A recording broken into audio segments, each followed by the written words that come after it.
Hello everyone. So today we will start a new lecture series on reinforcement learning. So here I am showing you a diagram which gives you an overall picture of where reinforcement learning lies in the domain of artificial intelligence.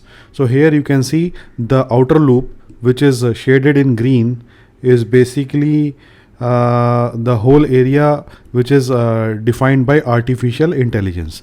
So artificial intelligence is basically a branch of computer science that involves in the creation of computer programs capable of demonstrating the intelligence. So traditionally any piece of software actually that displays any abilities such as perception, planning and learning are considered to be part of artificial intelligence. So all computer programs that display intelligence are considered as artificially intelligence, that is AI, but not all the examples of AI can learn. So that's why we have a subset of defined by this purple outer line, which actually defines a specific area of AI which we call as machine learning. So machine learning is basically the area of AI concerned with creating computer programs that can solve problems related to intelligence learning from the data. So here you can see machine learning is divided into three different parts. One is the supervised learning, the second one is the unsupervised learning, and third one is the reinforcement learning, which is basically the current topic of interest for this particular lecture series. So let's discuss each of them in detail and see how reinforcement learning is different from supervised learning as well as from unsupervised learning. So let's revise the concepts of supervised learning and unsupervised learning, which I think you must be knowing already, because once you have completed these two types of learning, then only it's advantageous to learn reinforcement learning, because somewhere or the other knowing the drawbacks of these two will actually help us to know like why we want reinforcement learning in picture. So let us discuss a little bit detail about what supervised learning is. So supervised learning is basically a task of learning from labeled data. So here what we try to do is we try to learn a function f that actually maps the data to its corresponding labels here. So for example, if you have this function which is defined as which is operated on x, so basically what we are doing now is we are actually finding out a function f that can map x to corresponding y.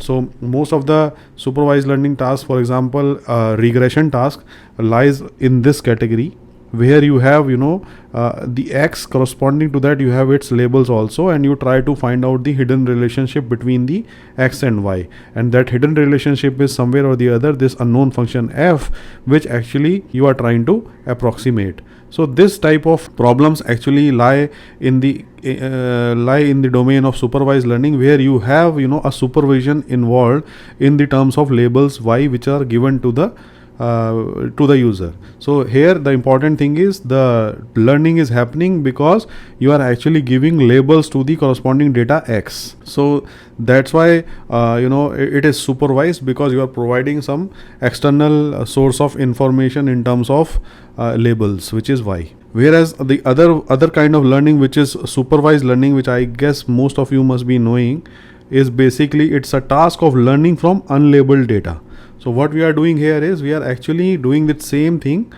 We are trying to learn a function f which is operated on the x, but now this x is unlabeled, so there is no y attached to this x. So because there is no y attached to this x, so what we have to do is from this x only we have to come up with this function f which can try to do some sort of learning. So clustering is one of the important area which actually lies in the category of unsupervised learning. So both of these learnings are okay, but somewhere or the other these two learnings do not correlate with the learning that a human is doing in its natural form. So what we as a human learn from the experiences that we have during our course of lifetime, that experience do not correlate with what we learn through supervised learning and unsupervised learning. So somewhere or the other we do have supervised learning in our life, but not that much. So basically, there is something lacking in terms of the human learning, because somewhere or the other we as a human do not completely rely on supervised learning. So that something is actually a reinforcement learning.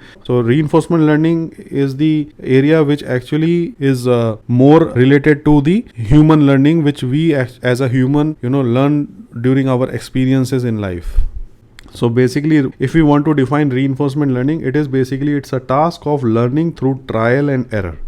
So we are actually learning something through trial and error. And note that there will be no labels are present. There will be no labels. No one will design the data collection for us. As in the case of supervised learning, we had X data collection and its corresponding labels Y. Similarly, for unsupervised learning also, we have a collection of data X. So no one will design or no one will give us these data collections. And the goal of the RL is to actually act in this unknown environment. That is, we have to do this learning through a trial and error process. So if I want to explain in terms of the same mathematical explanation which I have given for supervised and unsupervised, so what we want to do in reinforcement learning is that we have y is equal to fx, but the problem is now we want to learn both f as well as the y. So the important thing is we have to learn f as well as the y, and what we are given here is x and z. So that is important. So what we have in reinforcement learning is we are given x and we are given z, and the things that we want to learn is y and f. That is the important distinction from supervised and unsupervised learning.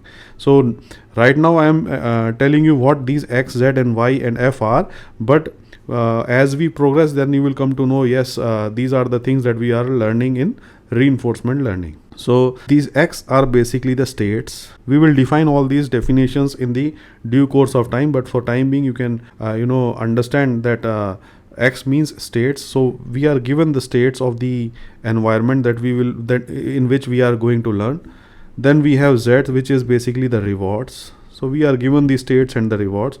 And the important thing that we want to learn from reinforcement learning is the policy, and the policy is basically which is F. So it's a policy which we are going to learn in the reinforcement learning field. And what is Y? Y are basically the actions. So the important thing is we have to learn policy, and that policy will map actually the states into the actions. So this is the estimated value of Y, which is basically the actions that we have to estimate for each of the states which are there in the environment, and F is the policy. So note that we are estimating F, which is the policy of the reinforcement learning, and then we are estimating the Y, which is the action. So these are the two important things. We will come to these definitions, like what is policy, what is action, what are reward, what are states, each of them in detail. But for now, I just wanted to give you a sense of correlation between the definition that we had defined for supervised learning here and for unsupervised learning here. I wanted to give a same definition for reinforcement learning, so this is the one which I was talking about. So this gives you a rough idea of what supervised and unsupervised and reinforcement learning are.